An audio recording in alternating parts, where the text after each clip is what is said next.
Hello friends, good morning. तो आज हम लोग फ्रेंड्स ये पढ़ने जा रहे थे क्या नाम है, रिलेटिव स्टेबिलिटी ऑफ रेजोनेंस। पिछले वाले क्लास में हम लोग 4 रूल तक पढ़ लिया था। आज हम लोग 5th रूल की बात करेंगे। सपोज दैट अगर क्वेश्चन आता है 5th रूल हम लोग पढ़ने जा रहे हैं, रूल नंबर 5 की बात करेंगे, 5th रूल की बात करने जा रहे हैं। ओके, कैसे हम लोग अप्लाई करते हैं ध्यान से समझना। अगर सपोज दैट आपके पास ये क्वेश्चन है, सपोज दैट अगर आपके पास ये क्वेश्चन है NH2, ओके, ये अगर ये रेजोनेटिंग स्ट्रक्चर इसका ये बना, देखो आपको रेजोनेटिंग स्ट्रक्चर बना मिलेगा, आप उसकी टेंशन नहीं लेना है।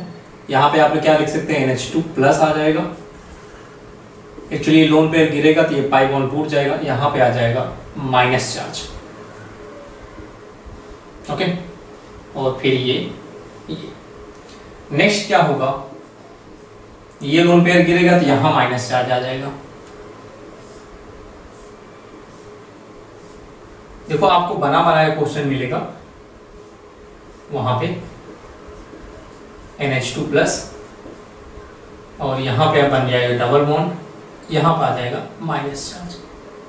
और ये ऐसे जैसे ये आपसे ये आपन के दे दिया है फर्स्ट, सेकेंड और थर्ड। आपसे में आपको इन जो 3 रेजोनेटिंग स्ट्रक्चर हैं और इन रेजोनेटिंग स्ट्रक्चर का आपसे पूछ ले ऑर्डर ऑफ स्टेबिलिटी लिखिए। तो पहला रूल यही था, हम लोग काउंट करते थे क्या। फर्स्ट रूल क्या होता था, जो हम लोग आपको बता दिया, रिलेटिव स्टेबिलिटी का मतलब है फर्स्ट रूल पहले लगाएंगे, फर्स्ट अगर फ्लॉप होगा सेकंड वाला यूज करेंगे, सेकंड वाला हम लोग फ्लॉप होगा तो थर्ड वाला फ्लॉप होगा फोर्थ, ऐसे सो ऑन ऐसे। ठीक है, तो बात करते हैं अब इसकी बात करें तो ये हम लोग अगर इनमें बात, फर्स्ट रूल हमारे लिए क्या था तो इसकी बात करें। फर्स्ट रूल क्या था, हम लोग क्या था, स्टेबिलिटी डायरेक्टली प्रोपोर्शनल होती थी किसके, नंबर ऑफ पाई बॉन्ड। तो नंबर ऑफ पाई बॉन्ड अगर काउंट करें 1 2 3 1 2 3 1 2 3, सब में पाई बॉन्ड इक्वल हैं। फिर दूसरा रूल क्या था, हम लोग ये लिखा था कि जो होते हैं स्टेबिलिटी, सेकेंड रूल ये कहता था स्टेबिलिटी इनवर्सली प्रोपोर्शनल टू क्या, चार्ज सेपरेशन। चार्ज सेपरेशन मतलब इन दोनों में चार्ज है, इस वाले में चार्ज नहीं है। इसका मतलब ये ज्यादा, पहला वाला ABCD लिख देते हैं इसको, तो इसका मतलब है पहला A ज्यादा स्टेबल होगा कंपेयर टू किससे, और B और C से।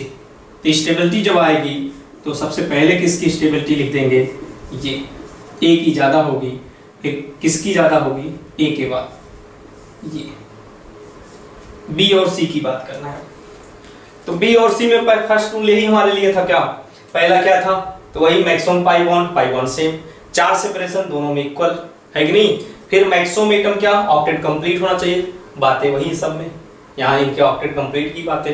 फिर अगला रूल क्या था, मोस्ट नेगेटिव एटम पे नेगेटिव चार्ज हो और मोस्ट पॉजिटिव एटम पे पॉजिटिव चार्ज। तो यहाँ पे देख रहे हैं नेगेटिव एटम पे प्लस चार्ज, यहाँ पे प्लस चार्ज है, कार्बन पे नेगेटिव है, कार्बन पे नेगेटिव है, कोई फर्क ही नहीं इन दोनों पे, है कि नहीं। तो इसका मतलब मेरे को अगला रूल, इसके बाद हम लोग पढ़े ही नहीं है, तो इन दोनों का भी जितने रूल पढ़ाए हैं तो B और C को सेपरेट नहीं कर सकते, कौन ज्यादा स्टेबल है अभी तक जितने, हमको यूज करना पड़ेगा कौन, 5th रूल। 5th रूल ये कहता है, क्या कहता है कि ये जो चार्ज है, अगर अपोजिट चार्ज क्या होंगे, क्लोजर होंगे, ठीक है, अपोजिट चार्ज क्या होंगे, क्लोजर होंगे, तो स्टेबिलिटी क्या होगी, ज्यादा होगी। अगर अपोजिट चार्ज क्या है, या हम लोग ऐसे कह सकते हैं, अगर अपोजिट चार्ज क्या है, कम क्लोजर है, तो स्टेबिलिटी क्या होगी, लेस होगी। मतलब आप ये कह सकते हैं कि इफ हम लोग अगर बात करें अपोजिट, स्टेबिलिटी विल बी मोर, इसका स्टेटमेंट लिख दें, stability will be more, stability will be more if opposite charges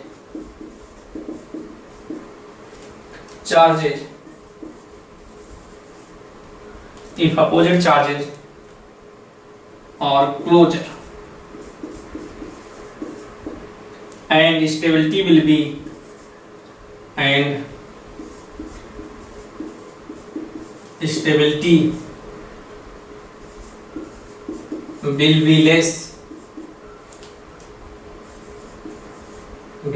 less if like charges are closer. मतलब इसका मतलब यही हो गया, स्टेबिलिटी ज्यादा होगी। कब ज्यादा होगी? मोर मतलब होगी ज्यादा होगी इफ अपोजिट चार्जेस क्या हो? क्लोजर। अपोजिट मतलब प्लस और माइनस वाले। अगर प्लस और माइनस वाले क्लोजर होंगे तो क्या होगा? तो स्टेबिलिटी बढ़ेगी। लेकिन अगर and stability will be less, stability घटेगी, कम होगी। ठीक है क्या? इफ लाइक चार्ज व्हेन, कब? व्हेन, चाहे व्हेन लगा सकते थे।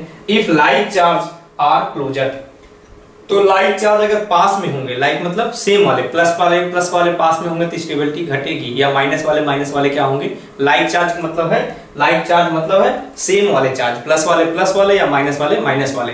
तो अगर हम लोग वही बातें हुआ कि अगर प्लस माइनस पास में है स्टेबिलिटी बढ़ेगी। अगर सेम चार्जेज हैं या हम लोग लाइक चार्जेज की बात करें, सेम चार्जेज की बात करें, ठीक है, तो सेम चार्जेज अगर हम लोग, सेम चार्जेज मतलब वही लाइक चार्जेज, मतलब एक ही बात है। ठीक है, तो अगर सेम चार्जेस हमारे पास होंगे, अगर मतलब वो पास में होंगे तो स्टेबिलिटी क्या होगी? घटेगी। ओके, इन दोनों में कौन सा ज्यादा स्टेबल होगा? तो आप देख लें बी और सी में कौन ज्यादा स्टेबल होगा? तो ये प्लस माइनस पास में है तो ये स्टेबल होंगे, यहाँ दूर हो गया तो इसका मतलब बी ज्यादा स्टेबल है। किससे? सी से। ये लिख लीजिए। ओके, चलो ठीक है, समझ में आ गया होगा। नेक्स्ट एग्जांपल लेते हैं। ओके चलो,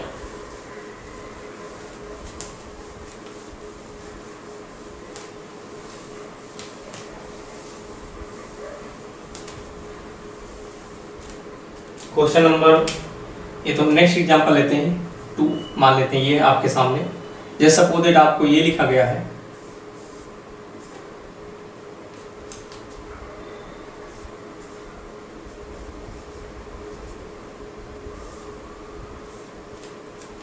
इसका अगर रेजोनेटिंग स्ट्रक्चर बनाएंगे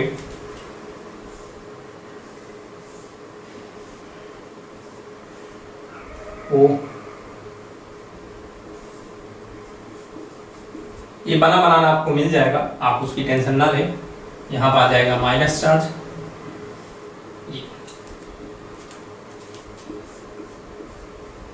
आपको क्वेश्चन में दिया रहेगा, वो तो मैं बना रहा हूं।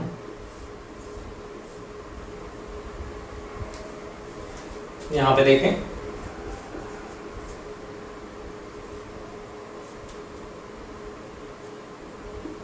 ओके, ये तो आपको क्वेश्चन दिया रहेगा। ठीक है, लोन पेयर होगा, लोन पेयर गिरेगा तो ये बन जाएगा, आपको बनाया देगा यहाँ plus charge. Okay, and question number 3,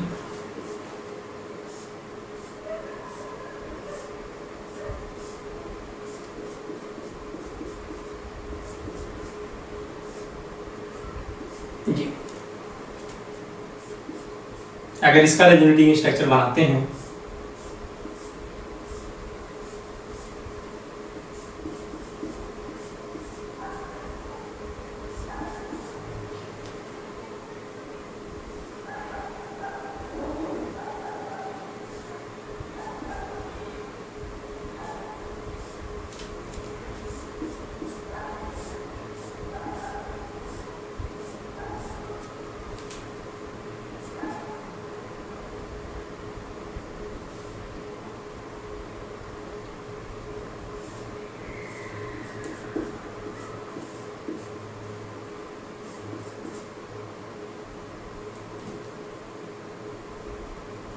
ji ABCD कर दें, A and this is B and this is C। आपको ऑर्डर ऑफ स्टेबिलिटी लिखना है A B and C। And question number 4,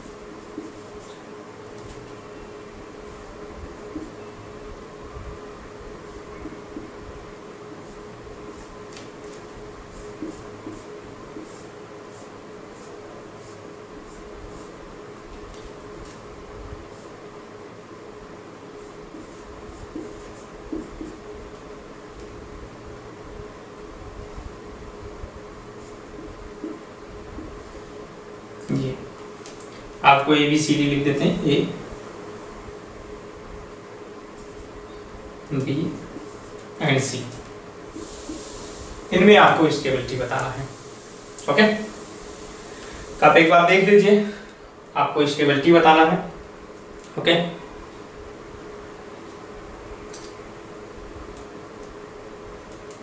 चलो आप खुद किया करें एक बार, फिर हमारे साथ किया करें। ओके, तो देखो, तो अगर बात करते हैं, अगर पहला क्वेश्चन में, सेकंड क्वेश्चन में, ये तो पहले तो हम लोग वही स्टेबिलिटी का रूल, फर्स्ट रूल अप्लाई करेंगे। पहले क्या था, maximum number of pi one सब में इक्वल। ओके, ये बातें हो गई। दूसरा क्या, charge separation, inversely proportional to charge separation. तो इन चार्ज इसमें आएगा उसकी स्टेबिलिटी कम होगी, इसका मतलब ए वाला ज्यादा स्टेबल हो जाएगा। ये अब इनमें बात करते हैं, तो दोनों में चार्ज क्या है, प्लस और माइनस सेम ही है, इसमें कोई वही नहीं है। फिर अगला रूल क्या होता है, मैक्सिमम एटम हम लोग क्या होने चाहिए, मतलब ऑक्टेट क्या होने चाहिए, कंप्लीट होने चाहिए। जो बातें इसमें है वही सेम टू सेम इसमें है। कार्बन पे नेगेटिव चार्ज, यहाँ भी कार्बन पे जो भी है ओ पे प्लस चार्ज ये भी होगा। फिर फोर्थ रूल क्या था, मोस्ट नेगेटिव एटम पे negative charge, most positive pay positive. यहाँ नेगेटिव पे पॉजिटिव आया, नेगेटिव पे सब में सेम है, लेकिन ये कार्बन पे नेगेटिव आया, यहाँ भी कार्बन पे नेगेटिव आया, तो भी रूल वही हम लोग को सही भी फ्लॉप हो गया। तो हम लोग फिफ्थ रूल यही लिखा था क्या, कि हम लोग अगर क्या नाम है, इफ क्या होंगे, अपोजिट चार्जेस क्या होंगे, क्लोजर होंगे, तो स्टेबिलिटी क्या होगी, विल बी मोर होगी। तो stability will be more if opposite charges क्या, closer are closer, and stability will be less if like charges are closer. Okay, तो हम लोग अपोजिट चार्ज को प्लस और माइनस इसमें पास पास है, इसमें क्या है, दूर है, इसका मतलब इनमें स्टेबिलिटी किसकी ज्यादा हो जाएगी, बी और सी में किसकी स्टेबिलिटी ज्यादा हो जाएगी, बी की। अब डायरेक्टली लगा देते हैं, तो इसमें ए और बी में बात करें तो बातें वही है, maximum number of pi bond यहाँ सब में इक्वल है। फिर दूसरा हम लोग चार्ज सेपरेशन, इसका मतलब चार्ज इसमें इन दोनों में चार्ज है, इसमें नहीं है, तो ये वाला ज्यादा स्टेबल हो जाएगा। चलो ये वाला ज्यादा स्टेबल हो जाएगा, ये स्टेबल हो गया किससे, बी और सी से। अभी बी और सी का देख लेते हैं, ठीक है। फिर वही रूल है, तो आप जब लगाओगे तो यही सी बात, सिंपल क्वेश्चन है, वही बातें हैं। फिर आप जब अप्लाई करेंगे क्या, चार्ज सेपरेशन दोनों में है। फिर अगला रूल क्या, मैक्सिमम एटम ऑक्टेट कंप्लीट, जो चीजें वहां में वही चीजें यहाँ पे भी है कि नहीं। तो जितने कंप्लीट और इनकम्प्लीट सब इक्वल है दोनों में। ओके, फिर अगला रूल हम लोग क्या है, तो जाहिर सी बात है क्या है, हम लोग क्या, मोस्ट निगेटिव एटम में नेगेटिव चार्ज, यहाँ से दोनों पे नेगेटिव पे, ओ पे ही नेगेटिव है, पॉजिटिव वाला दोनों कार्बन पे है, ते भी फ्लॉप हो गया। अगला रूल यही है क्या, हम लोग क्या है, तो अपोजिट चार्ज क्या होना चाहिए, क्लोजर होने चाहिए। तो यहाँ ये पास नेगेटिव और ये पॉजिटिव पास में, यहाँ थोड़ा और दूर हो गए हैं, तो इसलिए ABCD से सेम टू सेम क्वेश्चन वही है, बस ऐसे हमने बना दिया फटाफट। इसमें भी वही आंसर आ जाएगा, A greater than B greater than C। Okay, तो ये आप लिख लीजिए, देख लीजिए एक बार। नेक्स्ट रूल की हम लोग बात करने जा रहे हैं, रूल नंबर 6 की। ओके, रूल नंबर 6 कब अप्लाई करते हैं, इसको देखते हैं।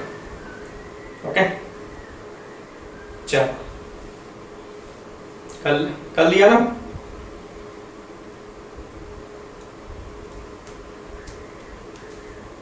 चलो, तो देखो रूल नंबर 6 अप्लाई करने जा, अगर सपोज दैट आपके पास ये क्वेश्चन है,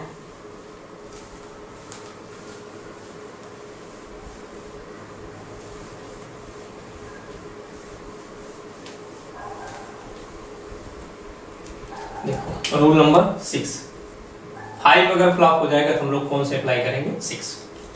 देखो, तो रूल नंबर 6, सपोज दैट ये क्वेश्चन आपके सामने है, स्टेटमेंट हम बाद में लिखते हैं। जैसे ये आपके सामने क्वेश्चन है, ये अगर ये इसका बनाते हैं, ये डबल बॉन्ड है, CH2 लिख देता हूं, और दूसरा इसका रिजल्टिंग स्ट्रक्चर जब बनाएंगे, ये यहाँ पे माइनस, यहाँ पे प्लस आ सकता है, यहाँ डबल बॉन्ड आ जाएगा, और यहाँ पे CH2। ये अगर आपसे इन दोनों में स्टेबिलिटी पूछे तो किसकी स्टेबिलिटी ज्यादा होगी, ठीक है। तो आप देखो, हम लोग रूल अगर निकालते हैं, अगर फर्स्ट रूल लगाते हैं, तो फर्स्ट रूल हमारे पास क्या था, तो फर्स्ट रूल अगर हम लोग कहते हैं, फर्स्ट रूल हमारे पास यही था, maximum number of pi bond same हो गए। दूसरा charge separation, inversely proportional, stability inversely proportional charge है, इसमें भी प्लस है, इसमें भी वही, वो भी फ्लॉप हो गया, ठीक है। थर्ड रूल हमारे पास ये था, मैक्सिमम एटम क्या ऑक्टेट कंप्लीट होना चाहिए, अभी कार्बन पे प्लस तो बातें वही है, तो इनकम्प्लीट कंप्लीट सब इक्वल ही है। फिर क्या मोस्ट निगेटिव एटम पे नेगेटिव चार्ज, खैर यहाँ मोस्ट निगेटिव तो कार्बन ही है, दोनों पे चार्ज किस पे, कार्बन पे, ये भी फ्लॉप हो गया। फिर अगला रूल क्या था हम लोग अपोजिट चार्ज, खैर अपोजिट चार्ज ही नहीं थे, ये भी फ्लॉप हो गया। तो इसका मतलब हम लोग रूल नंबर 6 लाना पड़ेगा। और 6 रूल ये कहता है पॉजिटिव चार्ज, क्या कहता है, positive charge is more stable, positive charge क्या होगा, मोर स्टेबल होगा व्हेन, कब, when it is more surrounded, when it is positive charge is more stable when it is more surrounded and negative charge is more stable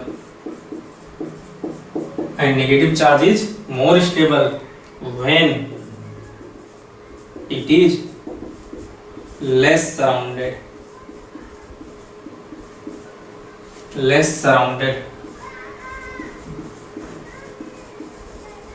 okay जी। मतलब positive वाला कहाँ होना चाहिए, सराउंडेड, मतलब जैसे ये क्या ऊपर है, तो जो मोर सराउंडेड मतलब अंदर, जब पॉजिटिव चार्ज अंदर होगा तो ज्यादा स्टेबल होगा, और नेगेटिव चार्ज क्या होगा, मतलब ये positive charge is more stable when it is more surrounded, मतलब अंदर हो, पॉजिटिव चार्ज जितना ज्यादा अंदर होगा उतनी ज्यादा होगी, और नेगेटिव चार्ज जितना ज्यादा लेस सराउंडेड होगा उसकी स्टेबिलिटी क्या होगी, तो यही लिखा and negative charge is more stable when it is less surrounded. Okay, तो आप समझ गए होंगे इन दोनों में कौन ज्यादा स्टेबल, वैसे ये है ए और बी, इन दोनों में कौन ज्यादा स्टेबल होगा, तो जाहिर सी बात है, तो पॉजिटिव चार्ज अंदर है, पॉजिटिव चार्ज क्या मोर सराउंडेड होना चाहिए, अंदर होना चाहिए, जितना अंदर होगा उतना ज्यादा स्टेबल, ये क्या लेस सराउंडेड है, A is more stable than B। And next question, ये मिटा दे रहे हैं, एक और समझ लेते हैं ऐसी जैसा हम लोग,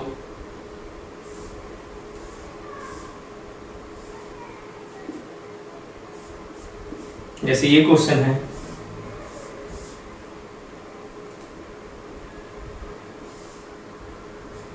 ये अगर आपसे इन दोनों में स्टेबिलिटी पूछे, ये क्वेश्चन नंबर 1 था, ये क्वेश्चन नंबर 2, इन दोनों में कौन स्टेबल होगा, तो पॉजिटिव चार्ज मोर सराउंडेड है, ये less surrounded, so B is more stable than A. And question number 3, इसको ऊपर हटा देते हैं,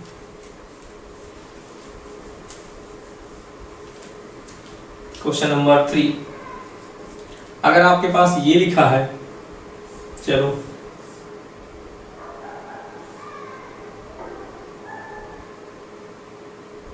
जैसे ये माइनस चार्ज है, ओके, ये माइनस चार्ज है, अगर इसका रेजोनेटिंग स्ट्रक्चर बनाएंगे तो यहाँ आ जाएगा, यहाँ माइनस चार्ज आ जाएगा। इन दोनों में पूछा जाए कौन ज़्यादा स्टेबल है, तो नेगेटिव चार्ज क्या होना चाहिए, लेस सराउंडेड होना चाहिए, लेस मतलब बाहर होना चाहिए, यहाँ ये ज़्यादा सराउंडेड है। अगर ए और बी में कौन स्टेबल हो जाएगा, तो A is more stable than B, क्योंकि नेगेटिव चार्ज है तो लेस सराउंडेड होना चाहिए। ओके, आप समझ गए होंगे, तो लेस सराउंडेड ए है तो इसका मतलब A is more stable than B. मुझे लगता है कि एग्जाम्पल की जरूरत नहीं है, समझ गए होंगे। चलो 3 बहुत है। रूल नंबर हम लोग 7 की बात करेंगे। रूल नंबर 7,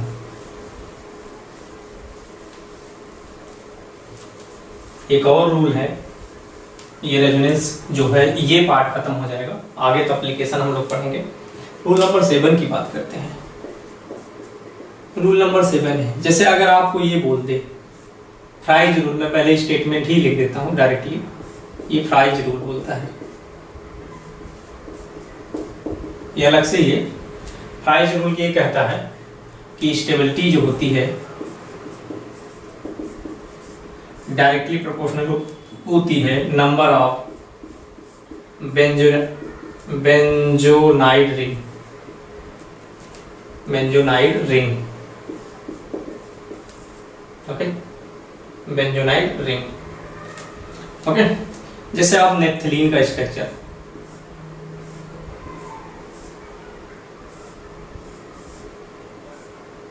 जी,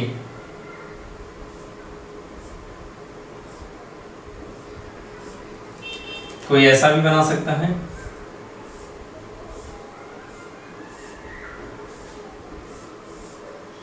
कोई ऐसा भी बना सकता है,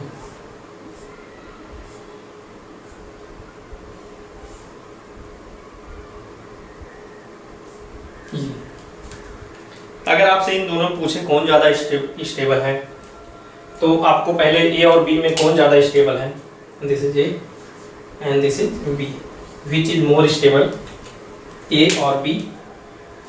तो नंबर ऑफ बेंजोइड रिंग मतलब है, तो बेंजोइड रिंग मतलब ये होता है, जैसे हम लोग बेंजोइड मतलब ये, जैसे आप देखना ध्यान से, इसमें कितने पाई इलेक्ट्रॉन है, 6 पाई इलेक्ट्रॉन, ये पाई इलेक्ट्रॉन होते हैं, एक पाई में 2 इलेक्ट्रॉन, तो ये 2 पाई इलेक्ट्रॉन हो गए, ये 2 to 4, ये कितने, ये 6, ये क्या 6 पाई इलेक्ट्रॉन का घेरा ले लेते हैं। अगर ये बात करें, ये 6 pi electron, this is aromatic होता है, 6 पाई इलेक्ट्रॉन आगे हम बताएंगे एरोमेटिक होता है ये। तो ये जो पूरा है ये क्या एरोमेटिक हो गया, और ये इधर से देखें तो ये भी एक रिंग बना रहा है, 2, ये 4, ये क्या 6, तो ये भी क्या बना रहा है, बेंजोनाइड रिंग। तो यहाँ जो नंबर ऑफ बेंजोनाइड रिंग है कितनी है, 2 है। तो नंबर ऑफ बेंजोनाइड रिंग कितनी है, बेंजोनाइड रिंग कितनी है, यहाँ पे हमारे पास 2, but here we can see, यहाँ पे अगर बात करें तो ये बेंजोनाइड रिंग है, 2 पाई इलेक्ट्रॉन, ये 6 पाई इलेक्ट्रॉन हो गए, तो ये बेंजोनाइड रिंग। लेकिन इसकी देखें तो 2 पाई इलेक्ट्रॉन 4, लेकिन यहाँ डबल बॉन्ड ही नहीं है, तो यहाँ पे नंबर ऑफ बेंजोनाइड रिंग कितनी है, यहाँ पे number of benzenoid ring equal to कितनी, 1, और यहाँ पे कितनी है, 2। तो हमने यही बोला, अकॉर्डिंग टू फ्राइज रूल क्या बोलता है, stability is directly proportional to number of benzenoid ring. Here we can say this B is more stable than A because of B is क्या है, हियर यहाँ number of benzenoid ring is equal to 2, यहाँ पे number of benzenoid ring equal to 1, so B is more stable than A, okay. तो ये हम लोग ने देख ले, एक क्वेश्चन और कर लेते हैं।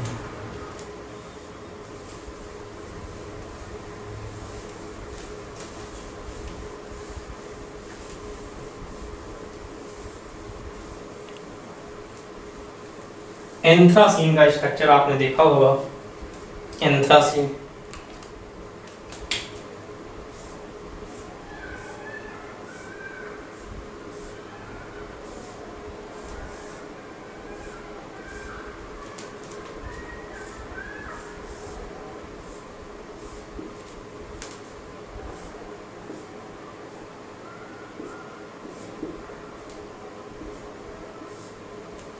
this is anthracene,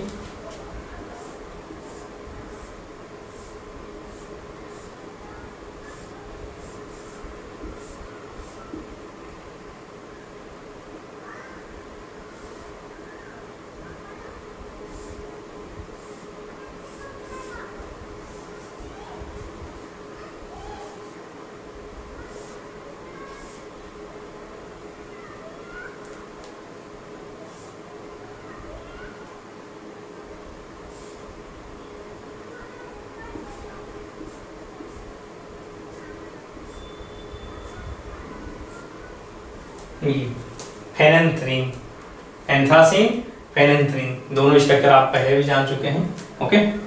तो एंथ्रासीन और फेनेंथ्रीन में कौन ज्यादा स्टेबल होता है, तो एक बार आप खुद करिए, देखिए आपको समझ में आता है कि नहीं, ओके। तो इसमें नंबर ऑफ बेंजोइड रिंग की बात करें, कितने हो जाएंगे, 1, एक हो गया, यहाँ देखें वो ये मिल रहे हैं 2 पाई 2 6, ये 2, तो बेंजोइड रिंग यहाँ पे कितने हैं, 2, यहाँ पे कितने हैं 1, इस पे देखें 1 2, ये मतलब ये डबल बॉन्ड क्या कंजुगेट में है, 3 डबल बॉन्ड कंजुगेट में, यहाँ भी 3 डबल बॉन्ड कंजुगेट में, यहाँ मतलब कंजुगेट मतलब ये मैच कर रहा है, 2 2 4 तो 6 पाई रखा, इसमें भी 2 2 4 6, है कि नहीं। ये पूरा इस रिंग में क्या है, ये डबल बॉन्ड, फिर ये डबल बॉन्ड, ये कंजुगेट, लेकिन इस वाले में यहाँ पे नहीं है, ये यहाँ कंजुगेट, ये वाला नहीं है यहाँ बीच। ओके, तो यहाँ पे नंबर ऑफ हम लोग अगर बात करें बेंजोनाइट रिंग कितनी है, तो यहाँ पे कितना हो गया, डायरेक्टली लिख दे रहे हैं कितने, 3। सो ये कौन, अगर हम फेनेंथ्रीन ज्यादा स्टेबल हो जाएगा किससे, हम लोग ये, तो इसमें दोनों में कौन ज्यादा स्टेबल हो जाएगा, एंथ्रासीन और फेनेंथ्रीन में कौन ज्यादा स्टेबल हो जाएगा, हम लोग फेनेंथ्रीन ज्यादा स्टेबल हो जाएगा किससे, इससे, एंथ्रासीन से। तो ये कुछ एग्जांपल हैं जिससे हम लोग कर सकते हैं, आप देख लीजिए। एक और रूल है, रूल नंबर अगर हम बात करें एक और है, 7 तक शायद पढ़ चुके हैं ना, रूल नंबर 6, 7 हो गया, 8 एक और बना देते हैं जो कि हम लोग अलग से ही है वो, मतलब ये कंपेयर तभी कर सकते हैं जब एक ही टाइप का दिया हो, ये लास्ट में नहीं है, ये रूल नंबर 8। तो सबसे ज्यादा जो स्टेबिलिटी होती है रूल नंबर 8 में, अगर सपोज इट आपके पास ये लिखा है,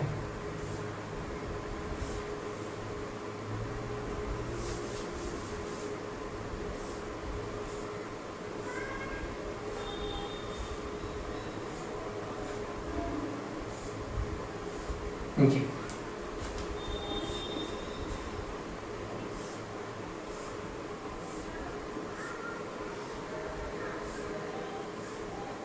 अगर हम लोग क्या करते हैं, ये पाई इलेक्ट्रॉन ऐसे टूटेगा, यहाँ माइनस आ जाए,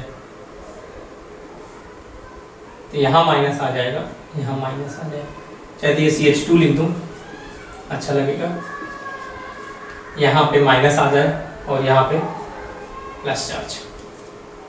एंड नेक्स्ट आप ऐसा भी बना सकते थे, उल्टा बना सकते हो,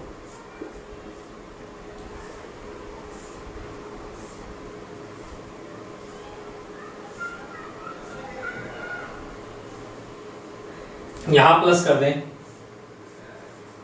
यहां पे माइनस कर देते हैं। अगर आपसे पूछा जाए इनमें कौन ज्यादा स्टेबल है, A, B एंड C, तो एक पार्ट अभी बचा हुआ हमारे पास कि बताने का, एरोमेटिक, आगे हम पढ़ाने ही जा वाले हैं इसके कुछ समय बाद। एक्चुअली ये जो रिंग में ये जो चार्ज है इस कार्बन का है, ये 2 इलेक्ट्रॉन ये एंड 2 4 एंड ये टोटल 6 है। तो रिंग में अगर 6 पाई इलेक्ट्रॉन हो जाएंगे, 6 पाई इलेक्ट्रॉन हो जाएंगे, दिस इज 6 और पाई इलेक्ट्रॉन, मतलब ये भी पाई बॉन्ड बनाएगा तो ये भी पाई इलेक्ट्रॉन हो जाएगा। एक्चुअली ये गिरेगा तो टूटेगा। तो टोटल ये रिंग में कितने, अगर रिंग में ये वैलिड है, वो भी लगातार रेजोनेंस होना चाहिए लगातार, इसके साथ भी इसके साथ पूरा, आगे हम बता रहे हैं उसका रूल ही लिखेंगे, ठीक है। तो 6 पाई इलेक्ट्रॉन होता तो ये क्या होता है, एरोमेटिक होता है। क्या होता है, एरोमेटिक होता है। आगे सब रूल बता रहे हैं क्यों कैसे ऐसा सब कुछ, ओके। और ये कितने इलेक्ट्रॉन है अभी रिंग में इस समय, ये प्लस मतलब इलेक्ट्रॉन ही नहीं है, तो टोटल 4 ही इलेक्ट्रॉन है, तो ये 4 पाई इलेक्ट्रॉन है। ऐसे को पढ़ते हैं क्या, anti aromatic, anti aromatic, okay, ध्यान से देखना। और ये वाला रिंग में तो है, ये तो है ही नहीं 4 पाई इलेक्ट्रॉन, मतलब ये अपन ये बाहर का हो गया डबल बॉन्ड। रिंग में टोटल 4, यहाँ तो बाहर में ये 2 इलेक्ट्रॉन बाहर से है, तो ये आप इसको काउंट ही नहीं, मतलब बाहर का तो काउंट ही नहीं करें। ऐसे वाले को हम लोग पढ़ते हैं क्या है, नॉन एरोमेटिक। क्या पढ़ते हैं, नॉन एरोमेटिक। आगे हम सब ये रूल बताएंगे कब नॉन एरोमेटिक एरोमेटिक अच्छे ढंग से, ठीक है। रिंग में अगर 4 पाई इलेक्ट्रॉन है, ऐसे देख रहे हैं, तो ये तो जो स्टेबिलिटी सबसे ज्यादा होगी, एक्चुअली सबसे ज्यादा स्टेबिलिटी सिर्फ एरोमेटिक की होती है, एरोमेटिक वाले सबसे ज्यादा स्टेबल होंगे। फिर नॉन एरोमेटिक का ये पढ़ते हैं, नॉन एरोमेटिक, नॉन एरोमेटिक का लास्ट में सबसे कम एंटी एरोमेटिक स्टेबिलिटी। ये सब रूल मैं बताऊंगा क्यों एरो वाला स्टेबल होता है, क्यों एंटी वाला स्टेबल होता है, ओके। मतलब सॉरी, कब एरो वाला स्टेबल, क्यों एरो वाला स्टेबल होता है, क्यों ना, उसके बाद नॉन एरो में लास्ट में एंटी एरोमेटिक क्यों आता है, हाईली अनस्टेबल एंटी एरोमेटिक होगा, वो सब मैं आगे रूल बता रहा हूँ। अभी इसको लिख लीजिए क्योंकि यहाँ रूल में रहेगा, इसलिए आप देखेंगे, ओके। तो आप इसको कर लीजिए। इतने ही रूल हैं रेजोनेंस के, हम लोग रिलेटिव हम लोग जो लिखते हैं पढ़ते हैं, इससे ज़्यादा रूल नहीं है। हम कुछ क्वेश्चन की प्रैक्टिस करा रहे हैं, फटाफट आप देख लीजिए।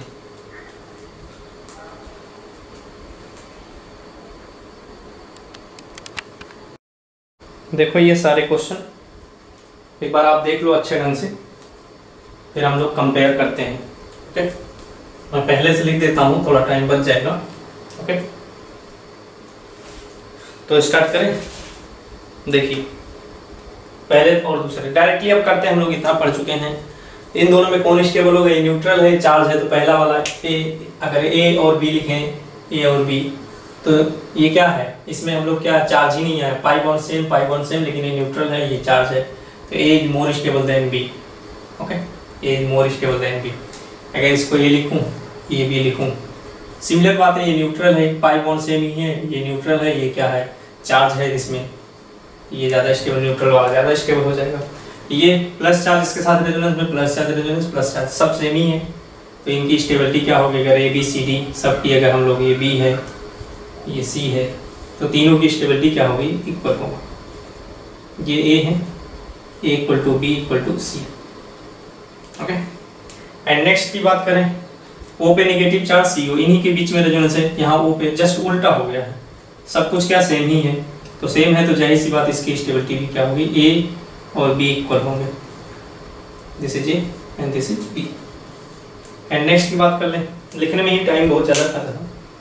अगर इनकी बात करें, ये न्यूट्रल है, चार्ज हो, ऐसे डायरेक्टली क्या हो गया?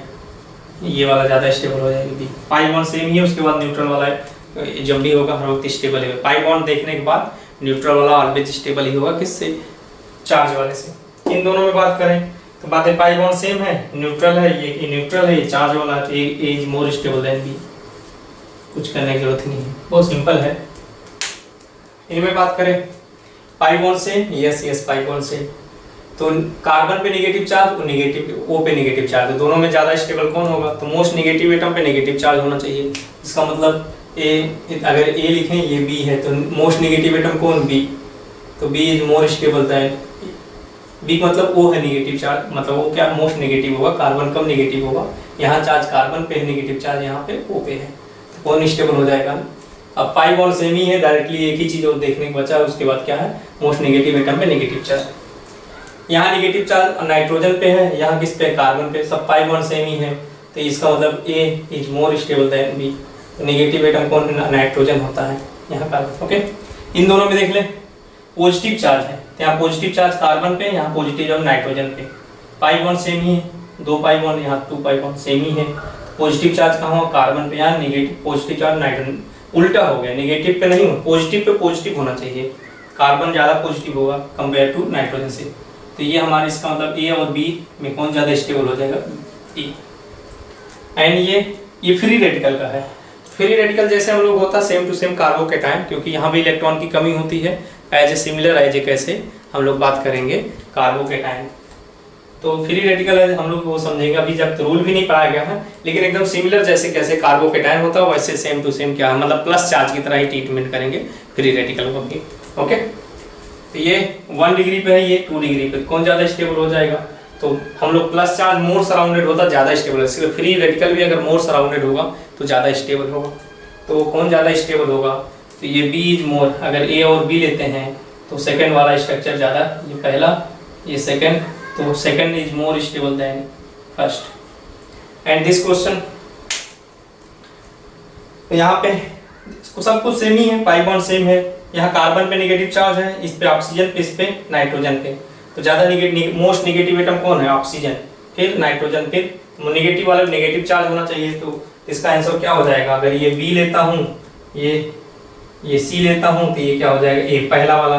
तो सबसे ज़्यादा स्टेबल कौन है? सेकेंड वाला। अगर स्टेबिलिटी की बात करें सेकेंड, फिर थर्ड नीचे वाला, ये फर्स्ट है, ये सेकेंड, ये थर्ड, फिर कौन सा है? ये फर्स्ट। ओके, ये स्टेबिलिटी का ऑर्डर आ जाएगा। आप देख लीजिए, काफ़ी ज़्यादा क्वेश्चन हो गया, बहुत ज़्यादा स्टेबिलिटी आपको करा दिया। अब आप छक्के मार दीजिए इसको, ओके, पूरी तरीके से। नेक्स्ट टॉपिक हम लोग पढ़ने जा रहे हैं। अब इसका रेजोनेंस का एप्लीकेशन क्या होता है, क्या देखेंगे? एप्लीकेशन।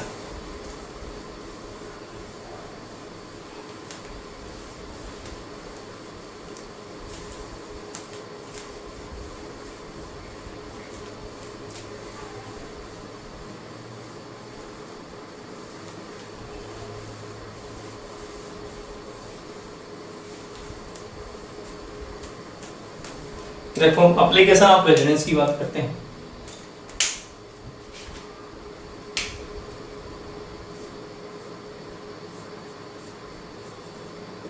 एप्लीकेशन ऑफ रेजोनेंस, कहाँ कहाँ एप्लीकेशन है इसका, ओके, कहाँ कहाँ इसका यूज करेंगे, ओके।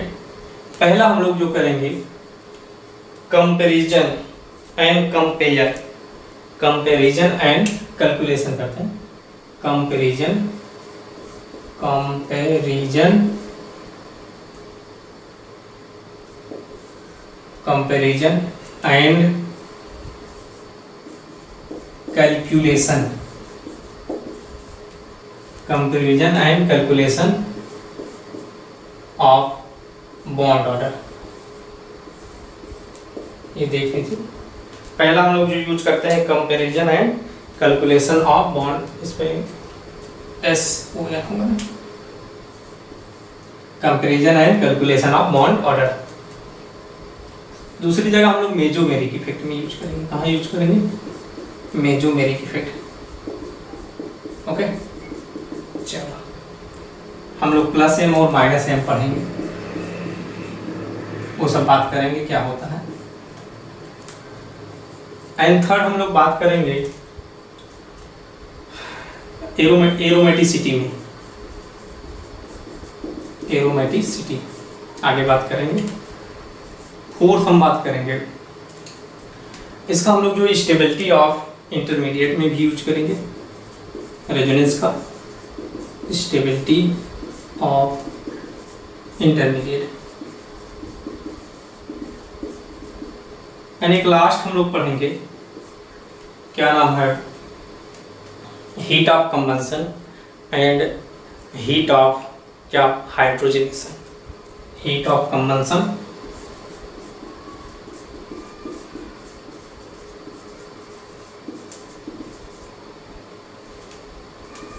और हम लोग heat of hydrogenation, hydrogenation. One by one start करते हैं, कहाँ कहाँ हम लोग यूज करते हैं। तो पहला comparison, comparison and calculation of bond order. मैं समझाता हूँ क्या होता है comparison and calculation of bond order, कैसे निकालते भी हैं, ये सभी बात करेंगे, ओके। चलो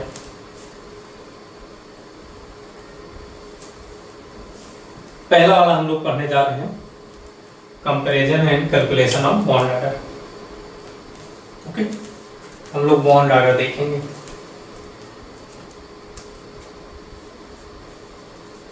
बॉन्ड ऑर्डर,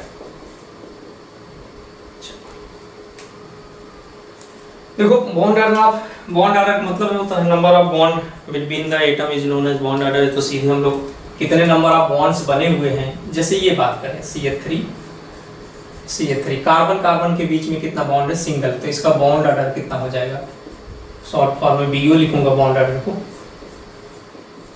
BO, इसका BO कितना हो जाएगा, 1, कार्बन कार्बन के बीच में, ठीक है। अगर ऐसा आपको लिखा CH2 एंड CH2 तो बॉन्ड ऑर्डर कितना हो जाएगा इसका 2। अगर आपको ऐसे लिखा CH ट्रिपल बॉन्ड CH, तो ये बॉन्ड कार्बन कार्बन के बीच में बॉन्ड बोल रहे हैं, ठीक है, बॉन्ड ऑर्डर कितना हो जाएगा 3। तो ये तो आपको सिंपल है, तो पता आप ऐसे देख के बता दिए। अगर हम लोग बात करें इक्वली कंट्रीब्यूशन की,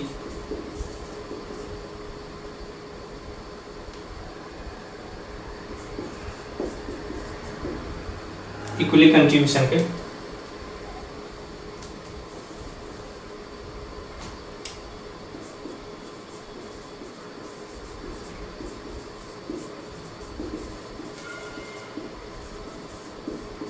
अगर हम लोग इक्वली कंट्रीब्यूशन ब्यूटेन स्ट्रक्चर में निकालते हैं बॉन्ड ऑर्डर, जैसे हम आपसे बताऊं, मान लो बेंजीन,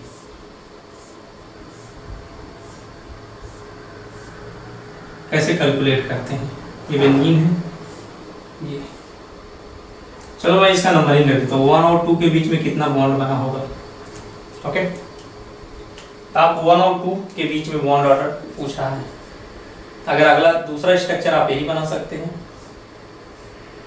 डबल बॉन्ड यहाँ कर देंगे, ये 1 रहा, ये 2 रहा, ये। तो इसका फार्मूला होता है बॉन्ड ऑर्डर निकालने के लिए। एक सिंपल फार्मूला बहुत ये होता है, जैसे हम लोग क्या है, नंबर ऑफ अगर बात करें स्ट्रक्चर कितने यहाँ पे 2, नंबर ऑफ बॉन्ड ऑर्डर निकालने का formula, bond order equal to क्या होता है, नंबर ऑफ बॉन्ड, ठीक है, बिटवीन जिसके बीच में निकालना है, जैसे 1 और 2 के बीच में, number of bond divided by क्या, नंबर ऑफ स्ट्रक्चर, ये नंबर ऑफ स्ट्रक्चर। जैसे 1 और 2 के बीच में कितने बॉन्ड है टोटल देख लें, दोनों स्ट्रक्चर में टोटल बॉन्ड, ये टोटल बॉन्ड लिख दें, number of total bond, number of total bond, total bond upon total number of structure, upon total number of structure, total number of structure. जैसे इसकी बात इसी की निकालना है, तो 1 और 2 के बीच में कितने बॉन्ड है, 1 2, इसमें 2 बॉन्ड, ऐसे 1 और 2, और इसमें एक, टोटल कितने हो गए 3, यहाँ 3 बॉन्ड आया। ओके, और बात करें, और टोटल नंबर ऑफ स्ट्रक्चर 1 या 2 ही बन सकता है इसका, इसी रेजोनेटिंग स्ट्रक्चर, या तो ये बनाए कोई या तो ये बनाएगा, कितना हो जाएगा 2, कितना आ जाएगा 1.5। तो बेंजीन के अंदर जो बॉन्ड ऑर्डर आता है कितना होता है, 1.5 होता है। ओके, तो ये निकालने का तरीका, यह आप सिंपल तरीका है, इतना ज़्यादा हम लोग बहुत ज़्यादा नहीं लेंगे बॉन्ड ऑर्डर निकालने के लिए। नंबर ऑफ लिख लेते हैं, नंबर ऑफ टोटल बॉन्ड, चलो टोटल नंबर ऑफ, या हम लोग ऐसे डायरेक्टली लिख देते हैं, number of sigma bond plus number of pi bond और divided by sigma bond, number of sigma bond plus number of pi bond divided by sigma bond, इससे भी अब डायरेक्टली निकल जाएगा। तो नंबर ऑफ सिग्मा बॉन्ड देख लें, अब चाहे हम लोग टोटल का निकाल लें, सिग्मा यहाँ पे कितने थे, टोटल 2 हैं, अगर बात करें दोनों में 2 हैं, ऐसे आपको ये कुछ करने की जरूरत नहीं है, ठीक है। अब मैं इसको ये फार्मूला यूज करके दिखाता हूँ। तो आप क्या एक दो जगह पूरा स्ट्रक्चर में लगाएंगे, क्या मतलब इतना ज्यादा, number of sigma bond divided by number of pi bond. देखो जिसमें रेजोनेंस नहीं हो रहा, हाइड्रोजन के साथ तो यहाँ हाइड्रोजन भी होगा, तो उसका रेजोनेंस तो हो ही नहीं रहा, तो उससे कोई मतलब नहीं है, ये उसी में लगाएंगे जिसमें रेजोनेंस हो रहा होगा, ये सब सारी चीजें। तो जैसे आप ये बेंजीन का ही निकाल लें, आप काउंट कर लें फटाफट, आपको तब स्ट्रक्चर नहीं बनाने की जरूरत है, 2 बार नहीं बनाने की जरूरत है। ओके, तो आपको कुछ करने की जरूरत है, नंबर ऑफ सिग्मा बॉन्ड कितने हैं, this is sigma and this is sigma and this is sigma. अगर बात करें सिग्मा 1 2 3 4 5 6 और 3 पाई दिख रहे हैं, कितने हो जाएंगे, सिग्मा 6 और प्लस पाई कितने 3 डिवाइडेड बाई सिग्मा 6। तो वही बात है बॉन्ड ऑर्डर निकालने की, सिग्मा बॉन्ड 6 है और पाई कितने हैं 3 हैं, कितना हो जाएगा 9/6 एंड आल्सो 1.5। तो बॉन्ड ऑर्डर विल बी कितना, विल बी 1.5। ओके, ऐसे भी कर लेते हैं। अब हम लोग आपको सीधे ऐसे इतना ज़्यादा क्या है, आप डायरेक्टली निकालेंगे, हम क्वेश्चन देते हैं, आप बॉन्ड ऑर्डर फाइंड आउट करिए और फटाफट बताइए कितना आएगा बॉन्ड ऑर्डर।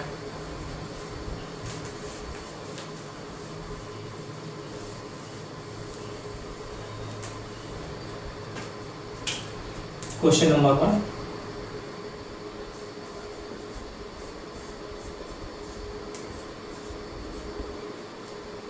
क्वेश्चन नंबर 2,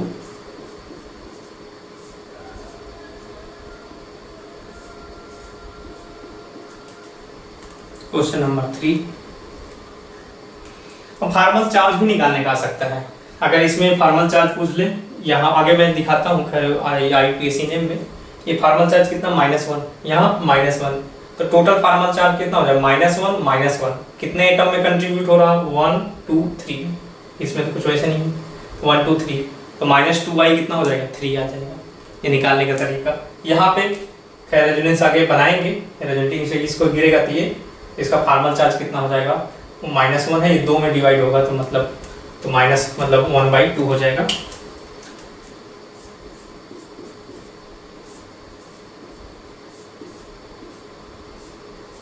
आप फटाफट निकाल दें,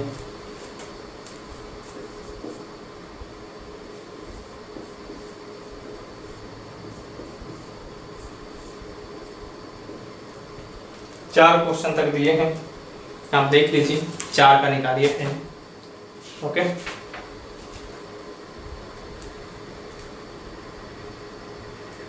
एक दो और दे देते हैं, चलो 5 का कर लेते हैं।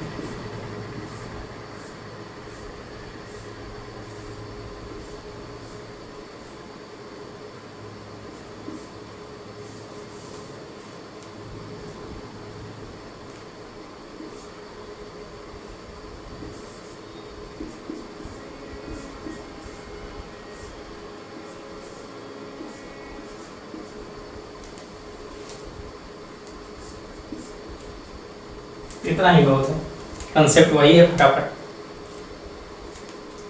ओके, कर डालिए जल्द, फटाफट बताइए।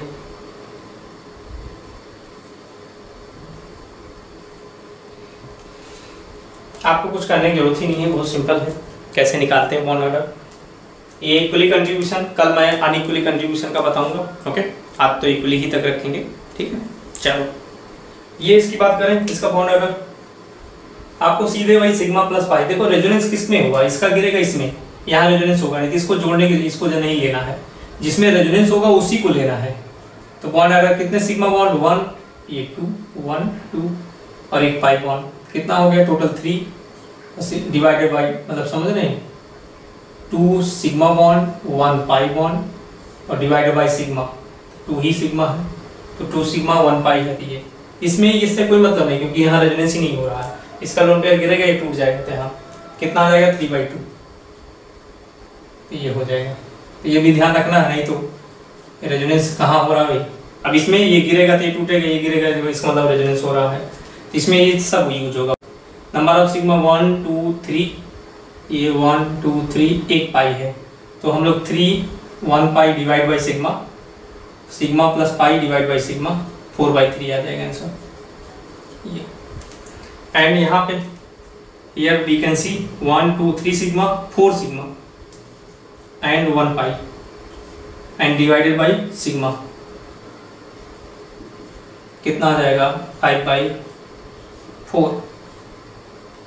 okay, and also here we can see bond order equal to here sigma 1 2 3 4 and pi 1 2 divide by sigma, sigma plus pi, यहाँ देख रहे हैं पाई 2 है, सिग्मा 1 2 3 1 2 3 सॉरी 3 सिग्मा है।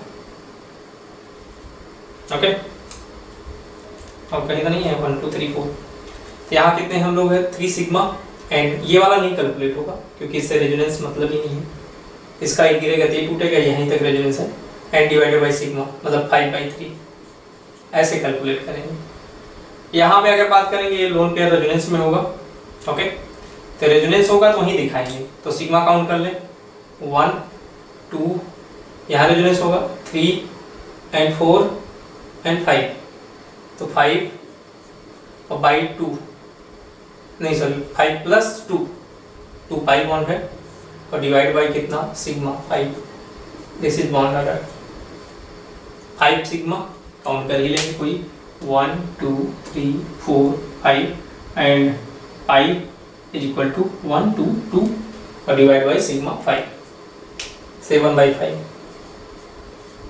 And here bond order equal to number of sigma bond 1 2 3 4, क्योंकि यहाँ पे एक सिग्मा और यहाँ पे एक सिग्मा है, जो बचा वो पाई है, and 4 and number of pi bond 1 2 3 pi divided by sigma 4 7/4 and this is calculated। more number of question here finding of bond order। so आज हम लोग यहीं तक रखते हैं, तो we will proceed in the next class। next class में हम लोग मिलेंगे, क्या करेंगे हम लोग देखेंगे बॉन्ड ऑर्डर। ये तो हम लोग इक्वली कंट्रीब्यूशन का देखा, हम लोग नेक्स्ट क्लास में देखेंगे, हम लोग फाइंड आउट करेंगे बॉन्ड ऑर्डर अनइक्वली कंट्रीब्यूशन का कैसे निकालेंगे, और फिर उसके बाद हम लोग पढ़ेंगे किसमें बॉन्ड ऑर्डर ज़्यादा होगा, किसमें बॉन्ड लेंथ कम होगी। ये सब बात क्वेश्चन बन जाता है तो छोटी बात है, लेकिन ये सब आपको आना चाहिए। ऐसे क्वेश्चन भी बनने के चांस होते हैं क्योंकि ये लोग हम लोग कम पढ़ते हैं ये सब चीज़ें, लेकिन ये सब आपको आता है क्वेश्चन। तो आज के दिन पे इतना ही रखते हैं, तो नेक्स्ट क्लास में मिलते हैं। Have a good day.